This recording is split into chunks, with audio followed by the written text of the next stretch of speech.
మిత్రులందరికీ నమస్కారం, శుభోదయం, జై శ్రీరామ్, జై హింద్, జై భారత్. గత కొన్ని రోజులుగా మనము ఈ నెల 22న 2-3 రోజుల్లో మనకు అయోధ్యలో శ్రీరాముని యొక్క విగ్రహ ప్రతిష్ఠ జరుగుతున్న నేపథ్యంలో మనం రాముని జన్మభూమి యొక్క ఆ యొక్క ముఖ్యమైనటువంటి విశేషాలు, ఆ ఉద్యమ విశేషాలు కానివ్వండి, ఆ ఉద్యమంలో పాల్గొన్న వాళ్ళు కానివ్వండి, ఈ రామజన్మభూమి ఉద్యమం సంబంధించినటువంటి విషయాలు మాత్రమే మాట్లాడుకుంటున్నాం. అయితే ఈరోజు అందులోని ఆ ఉద్యమ ఘట్టంలోని ఒక గొప్ప లెజెండరీ గురించి మాట్లాడుకుందాం. అంటే ఆయన ఒక సుప్రీంకోర్టు న్యాయవాది, 93 ఏళ్ళ సుప్రీంకోర్టు న్యాయవాది. 85 ఏళ్ల లోపలనే వాళ్ళు సుప్రీంకోర్టు న్యాయమూర్తిగా వాదించి మరి రిటైర్ కావడం కూడా జరిగింది 85 ఏళ్ల వయసు లోపట.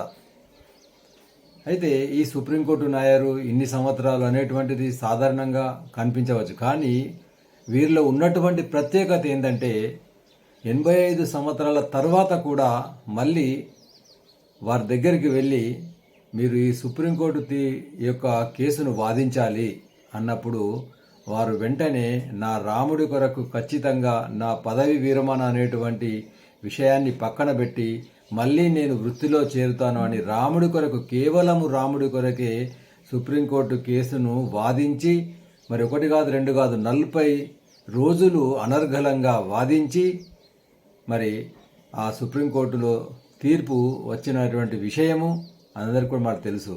ఆ విధంగా 40 రోజులు అనర్గళంగా వాదించినటువంటి 85 ఏళ్ల తర్వాత కూడా, రిటైర్మెంట్ తర్వాత కూడా మళ్ళీ సుప్రీంకోర్టుకు వచ్చినటువంటి ఆ వ్యక్తే, ఆ లెజెండరే, ఆ సుప్రీంకోర్టు న్యాయమూర్తే, ఆ యొక్క పద్మభూషణ్, పద్మవిభూషణ్ అనేటువంటి మరి కేంద్ర ప్రభుత్వంతో బిరుదులు పొందినటువంటి, రాజ్యసభ సభ్యుడిగా ఉన్నటువంటి, ఇందిరాగాంధీ గారు ప్రధానమంత్రి ఉన్నప్పుడు, వాజ్పేయి గారు ప్రధానమంత్రి ఉన్నప్పుడు, తర్వాత మొన్నటి వరకు కూడా వారు సుప్రీంకోర్టు న్యాయవాదిగా వాదించడం జరిగింది. ఆ వ్యక్తే, ఆ గొప్ప లెజెండరే కె పరాశరన్ గారు, కేశవ పరాశరన్ గారు, తమిళనాడుకు చెందినటువంటి వారు. అయితే సుప్రీంకోర్టులో వారి జీవితంలో ఈ రామజన్మభూమి కేసుకు సంబంధించి 2 ముఖ్యమైనటువంటి విషయాలు మనకి ఇక్కడ తెలుసుకోవాలా. అయితే ఏంటంటే వారు సుప్రీంకోర్టులో కేసు వాదించేటప్పుడు వారి వయసు 93 సంవత్సరాలు. 1 కాదు 2 కాదు 93 సంవత్సరాలు అంటే మరి ఎంత వయోభారం ఉంటుందో మనం అర్థం చేసుకోవచ్చు. ఆ 93 ఏళ్ళ వయసు లోపల సుప్రీంకోర్టులో నిలబడి కేసు వాదిస్తున్నారు. అదేవిధంగా నిలబడి కాకుండా కాళ్లకు బూట్లు లేకుండా వాదిస్తున్నారు. సాధారణంగా కోర్టు అంటే మరి అందరు ఖచ్చితంగా బూట్లు ధరించాలి, న్యాయమూర్తితో సహా. కానీ ఈ సుప్రీంకోర్టు లాయర్ గారు కె పరాశరన్ గారు బూట్లు లేకుండా నిలబడి వాదిస్తున్నారు.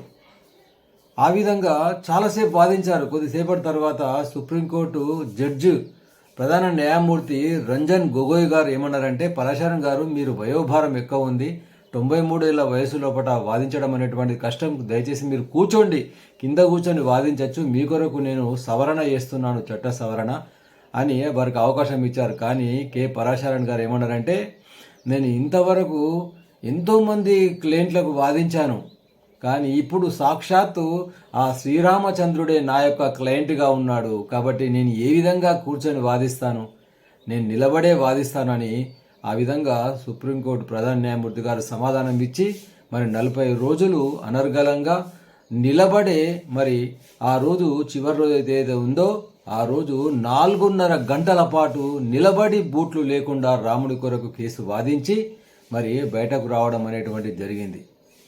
ఆ విధంగా వారు ఇంటికి వచ్చిన తర్వాత, ఆ కేసు తీర్పు వచ్చిన తర్వాత మరి వారు ఇంటికి రావడం జరిగింది. ఇంటికి వచ్చిన తర్వాత ఏమైందంటే అక్కడ ఒక మహత్తర ఘటన జరిగింది. వారు ఎప్పుడైతే తమ సొంత ఇంటికి చేరుకున్నారో కేసు వాదించిన తర్వాత, అక్కడిగా ఒక అద్భుతమైనటువంటి దృశ్యం ఆవిష్కృతమైంది. వెంటనే అక్కడ మొత్తం కొన్ని వందల కోతులు వారి యొక్క ఇంటి చుట్టూ కూడా రావడం జరిగింది. ఎంతో సంతోషాన్ని వ్యక్తపరుస్తున్నాయి. అప్పుడు అంటే నా యొక్క రాముడు, హనుమంతుడే ఆ విధంగా రావడం జరిగింది, రాముని యొక్క బంధ విముక్తి జరిగిందనేటువంటి సంతోషాన్ని ఆ విధంగా వ్యక్తపరచడం జరిగింది ఆ కోతులు. వారు పరాశరన్ గారు చాలా అద్భుత ఆశ్చర్యానికి, ఆనందాశ్చర్యాలకు లోను కావడం జరిగింది. ఇది మరి కె పరాశరన్ గారి యొక్క మరి ఈ రామజన్మభూమి ఉద్యమంలో వారి యోగదాన్యత, మరి వారి యొక్క విశేషత అనేటువంటిది వయోభారం లెక్క చేయకుండా రాముడి కొరకు నిలబడి మరి చెప్పులు బూట్లు లేకుండా వాదించినటువంటి గొప్ప ఘనత ఈ విధంగా రామజన్మ ఉద్యమంలో అనేక రకాలటువంటి అనేక అద్భుత ఘట్టాలనేటువంటివి ఉన్నాయి. ఆ విధంగా ఈరోజు పరాశరన్ గారి యొక్క కొన్ని జీవిత విశేషాలను మీ ముందుకు తీసుకురావడం జరిగింది. ఈ వీడియో మీకు నచ్చినట్టయితే 10 మందికి షేర్ చేయండి. ఛానల్ను సబ్స్క్రైబ్ చేయడానికి కోరుతూ జై శ్రీరామ్.